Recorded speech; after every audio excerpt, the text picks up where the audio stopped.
Je n'ai jamais connu personne qui eut plus d'entrain et qui fut plus porté à la facétie que ce brave roi.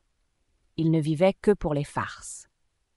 Raconter une bonne histoire dans le genre bouffon et la bien raconter, c'était le plus sûr chemin pour arriver à sa faveur. C'est pourquoi ces 7 ministres étaient tous gens distingués par leur talent de farceurs. Ils étaient tous taillés d'après le patron royal, vaste corpulence, adiposité, inimitable aptitude pour la bouffonnerie. Que les gens engraissent par la farce ou qu'il y ait dans la graisse quelque chose qui prédispose à la farce, c'est une question que je n'ai jamais pu décider. Mais il est certain qu'un farceur maigre peut s'appeler rara avi interis. Quant au raffinement, ou ombre de l'esprit, comme il les appelait lui-même, le roi s'en souciait médiocrement. Il avait une admiration spéciale pour la largeur dans la facétie et il la digérait même en longueur, pour l'amour d'elle. Les délicatesses l'ennuyaient. Il aurait préféré le Gargantua de Rabelais aux Zadig de Voltaire. Et par-dessus tout, les bouffonneries en action accommodaient son goût, bien mieux encore que les plaisanteries en paroles. À l'époque où se passe cette histoire, les bouffons de profession n'étaient pas tout à fait passés de mode à la cour. Quelques-unes des grandes puissances continentales gardaient encore leurs fous. C'étaient des malheureux, bariolés, ornés de bonnets à sonnettes et qui devaient être toujours prêts à livrer à la minute des bons mots subtils en échange des miettes qui tombaient de la table royale.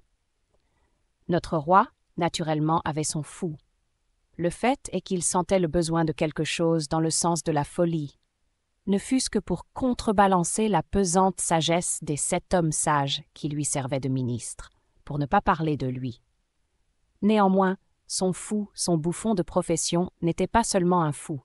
Sa valeur était triplée aux yeux du roi, par le fait qu'il était en même temps nain et boiteux.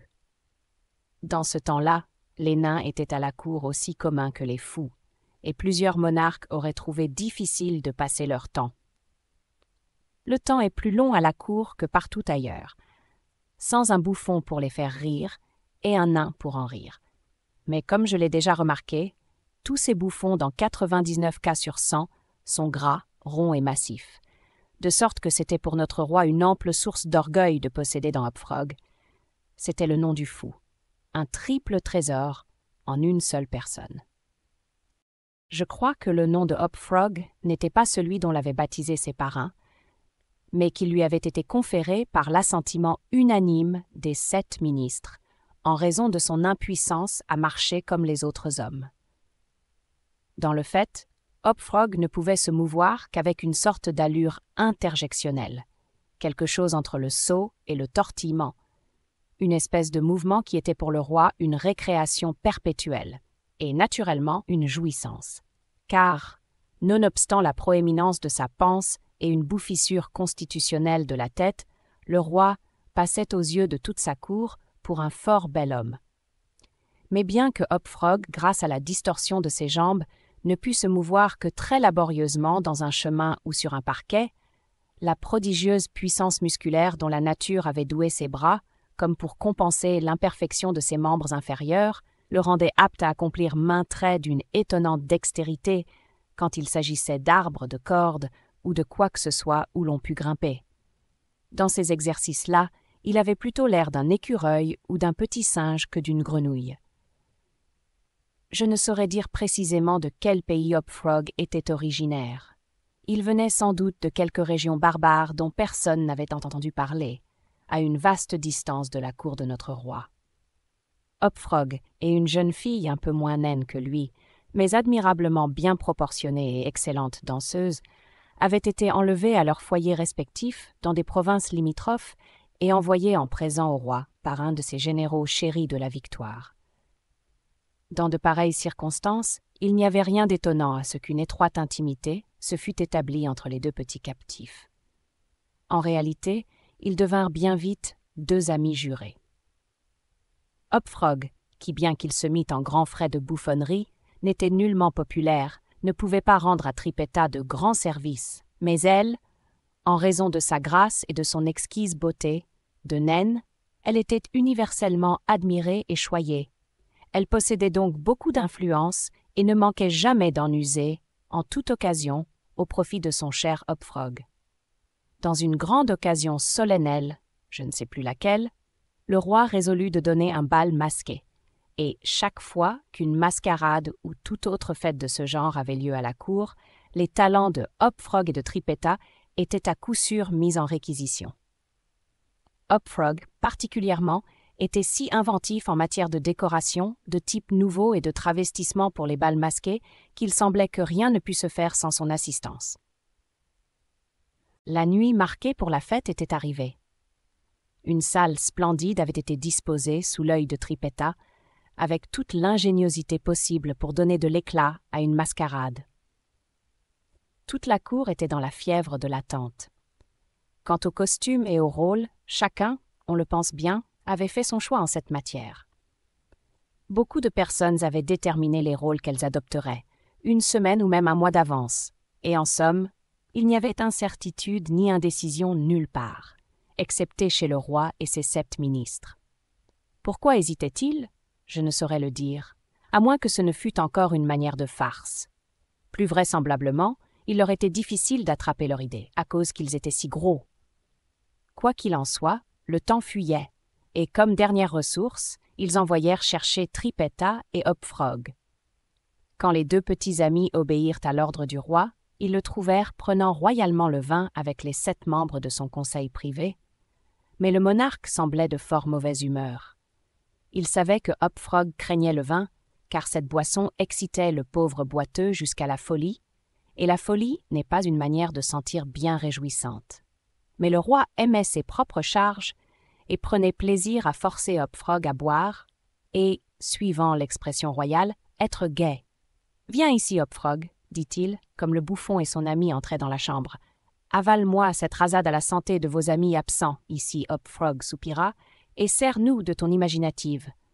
Nous avons besoin de type, de caractère, mon brave, de quelque chose de nouveau, d'extraordinaire. Nous sommes fatigués de cette éternelle monotonie. Allons, bois. Le vin allumera ton génie. » Hop Frog s'efforça comme d'habitude de répondre par un bon mot aux avances du roi, mais l'effort fut trop grand. C'était justement le jour de naissance du pauvre nain, et l'ordre de boire à ses amis absents fit jaillir les larmes de ses yeux. Quelques larges gouttes amères tombèrent dans la coupe pendant qu'il la recevait humblement de la main de son tyran. « Ah! Ah! Ah !» rugit ce dernier, comme le nain épuisait la coupe avec répugnance. « Vois ce que peut faire un verre de bon vin. Eh, tes yeux brillent déjà, pauvre garçon !» Ses larges yeux étincelaient plutôt qu'ils ne brillaient, car l'effet du vin sur son excitable cervelle était aussi puissant qu'instantané. Il plaça nerveusement le gobelet sur la table et promena sur l'assistance un regard fixe et presque fou. Ils semblaient tous s'amuser prodigieusement du succès de la farce royale. « Et maintenant, à l'ouvrage, dit le Premier ministre, un très gros homme. »« Oui, dit le roi. Allons, Hop Frog, prête-nous ton assistance. Des types, mon beau garçon, des caractères. Nous avons besoin de caractères. Nous en avons tous besoin. Ah! Ah! » Et comme ceux-ci visaient sérieusement au bon mot, ils firent tous 7 chorus au rire royal. Hop Frog rit aussi, mais faiblement et d'un rire distrait. « Allons, allons, dit le roi impatienté. Est-ce que tu ne trouves rien ? » « Je tâche de trouver quelque chose de nouveau, répéta le nain d'un air perdu, car il était tout à fait égaré par le vin. « Tu tâches !» cria le tyran férocement. « Qu'entends-tu par ce mot ? Ah, je comprends, vous boudez, et il vous faut encore du vin ? Tiens, avale ça !» Et il remplit une nouvelle coupe et la tendit toute pleine au boiteux, qui la regarda et respira comme essoufflé. « Bois, te dis-je !» cria le monstre, « ou par les démons !» Le nain hésitait. Le roi devint pourpre de rage. Les courtisans souriaient cruellement. Trippetta, pâle comme un cadavre, s'avança jusqu'au siège du monarque, et, s'agenouillant devant lui, elle le supplia d'épargner son ami. Le tyran la regarda pendant quelques instants, évidemment stupéfait d'une pareille audace. Il semblait ne savoir que dire ni que faire, ni comment exprimer son indignation d'une manière suffisante. À la fin, sans prononcer une syllabe, il la repoussa violemment loin de lui et lui jeta à la face le contenu de la coupe pleine jusqu'au bord. La pauvre petite se releva du mieux qu'elle put, et n'osant pas même soupirer, elle reprit sa place au pied de la table. Il y eut pendant une demi-minute un silence de mort, pendant lequel on aurait entendu tomber une feuille, une plume. Ce silence fut interrompu par une espèce de grincement sourd, mais rauque et prolongé, qui sembla jaillir tout d'un coup de tous les coins de la chambre. « Pourquoi? Pourquoi? Pourquoi faites-vous ce bruit ?» demanda le roi, se retournant avec fureur vers le nain. Ce dernier semblait être revenu à peu près de son ivresse, et regardant fixement, mais avec tranquillité, le tyran en face, il s'écria simplement « Moi? Moi? Comment pourrait-ce être moi? Le son m'a semblé venir du dehors. » observa l'un des courtisans. « J'imagine que c'est le perroquet à la fenêtre qui aiguise son bec au barreau de sa cage. »« C'est vrai, » répliqua le monarque, comme très soulagé par cette idée. « Mais sur mon honneur de chevalier, j'aurais juré que c'était le grincement des dents de ce misérable. » Là-dessus, le nain se mit à rire. Le roi était un farceur trop déterminé pour trouver à redire au rire de qui que ce fût, et déploya une large, puissante et épouvantable rangée de dents. Bien mieux, il déclara qu'il était tout disposé à boire autant de vin qu'on voudrait. Le monarque s'apaisa, et Hop-Frog, ayant absorbé une nouvelle rasade sans le moindre inconvénient, entra tout de suite et avec chaleur dans le plan de la mascarade. « Je ne puis expliquer, » observa-t-il fort tranquillement, et comme s'il n'avait jamais goûté le vin de sa vie, « comment s'est faite cette association d'idées. Mais juste après que votre majesté eut frappé la petite et lui eut jeté le vin à la face, juste après que votre majesté eut fait cela, et pendant que le perroquet faisait ce singulier bruit derrière la fenêtre, il m'est revenu à l'esprit un merveilleux divertissement. C'est un des jeux de mon pays, et nous l'introduisons souvent dans nos mascarades, mais ici, il sera absolument nouveau. Malheureusement, ceci demande une société de 8 personnes, et nous sommes 8, s'écria le roi, riant de sa subtile découverte. 8, juste, moi et mes 7 ministres. Voyons, quel est ce divertissement? Nous appelons cela, dit le boiteux, les 8 orangs-outans enchaînés, et c'est vraiment un jeu charmant quand il est bien exécuté. Nous l'exécuterons, dit le roi, en se redressant et abaissant les paupières. La beauté du jeu, continua Hop-Frog, consiste dans l'effroi qu'il cause parmi les femmes. Excellent, rugirent en chœur le monarque et son ministère.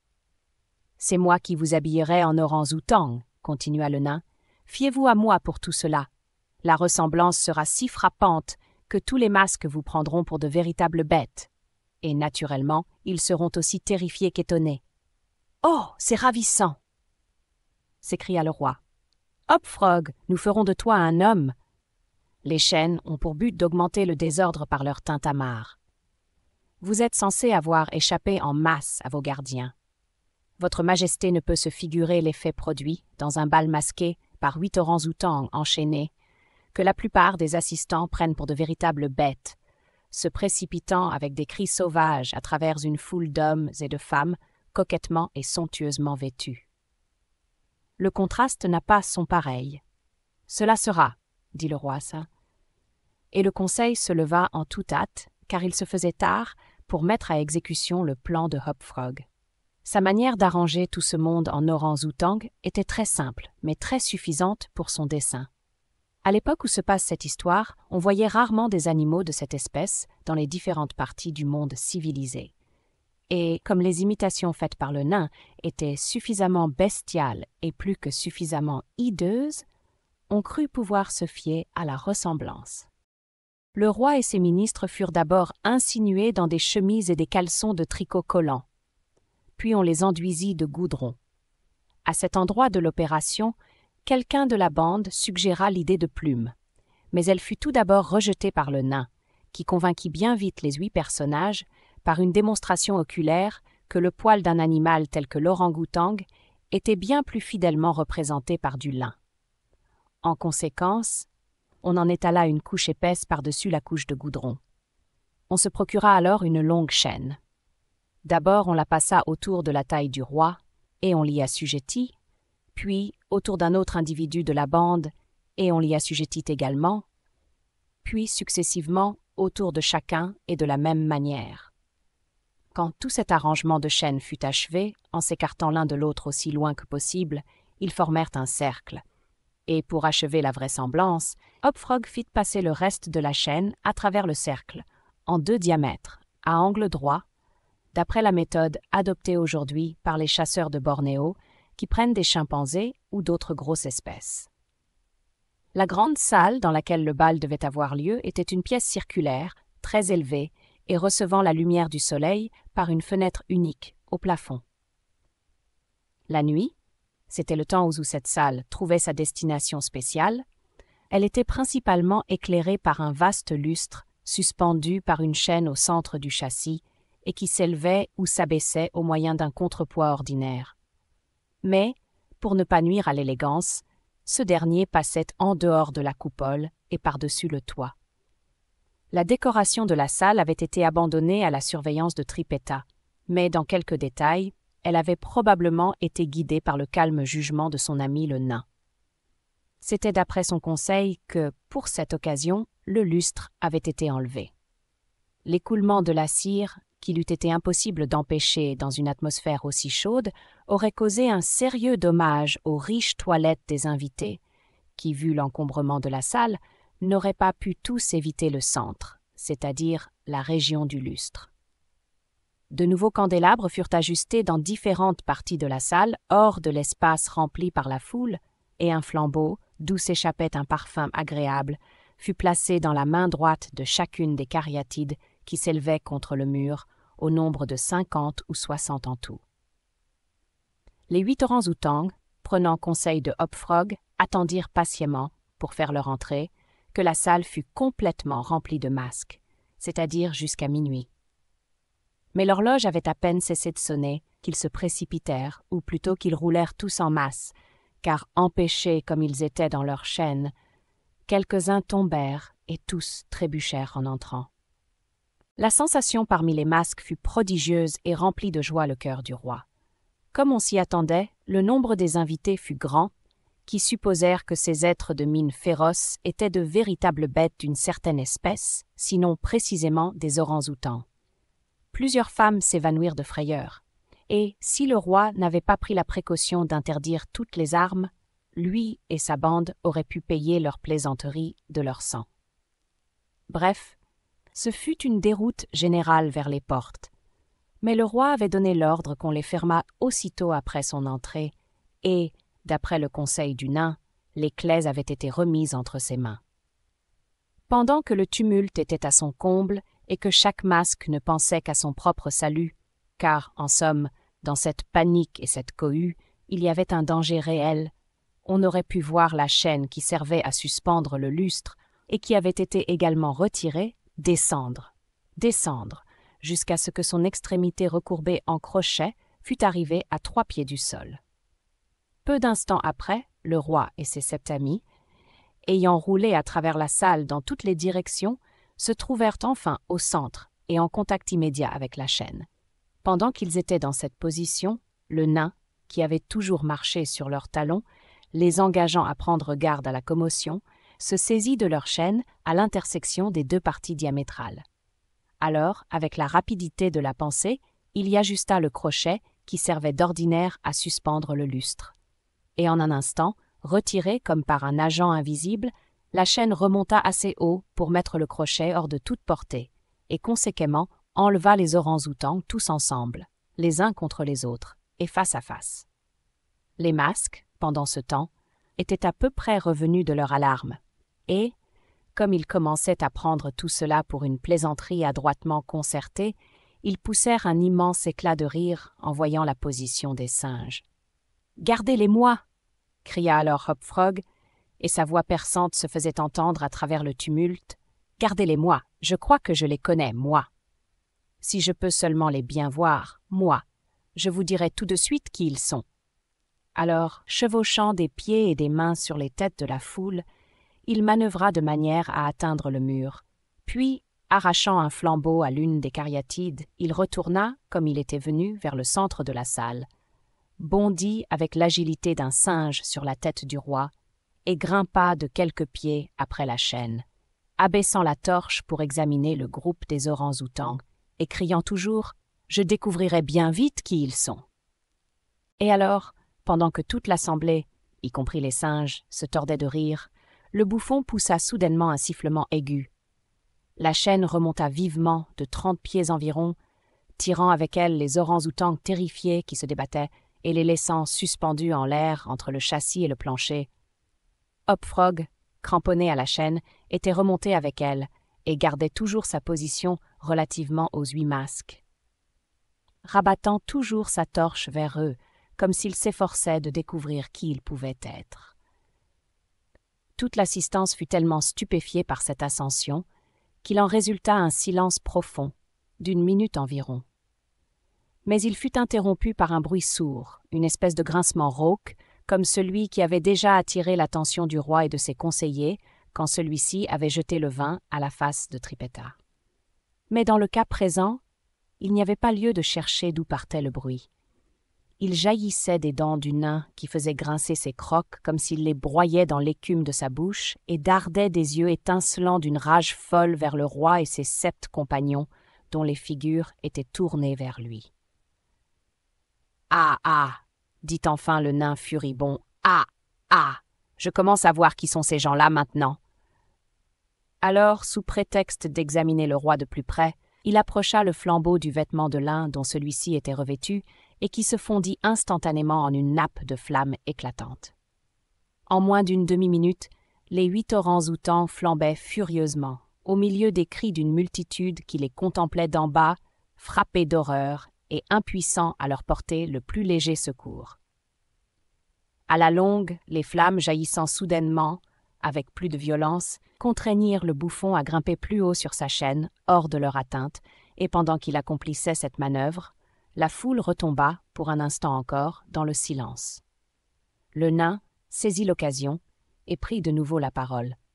« Maintenant, dit-il, je vois distinctement de quelle espèce sont ces masques. Je vois un grand roi et ses 7 conseillers privés, un roi qui ne se fait pas scrupule de frapper une fille sans défense, et ses 7 conseillers qui l'encouragent dans son atrocité. Quant à moi, je suis simplement Hop Frog, le bouffon. Et ceci est ma dernière bouffonnerie. Grâce à l'extrême combustibilité du chanvre et du goudron auquel il était collé, le nain avait à peine fini sa courte harangue que l'œuvre de vengeance était accomplie. Les 8 cadavres se balançaient sur leurs chaînes, masses confuses, fétides, fuligineuses, hideuses. Le boiteux lança sa torche sur eux, grimpa tout à loisir vers le plafond et disparut à travers le châssis. On suppose que Trippetta, en sentinelle sur le toit de la salle, avait servi de complice à son ami dans cette vengeance incendiaire et qu'ils s'enfuirent ensemble vers leur pays, car on ne les a jamais revus.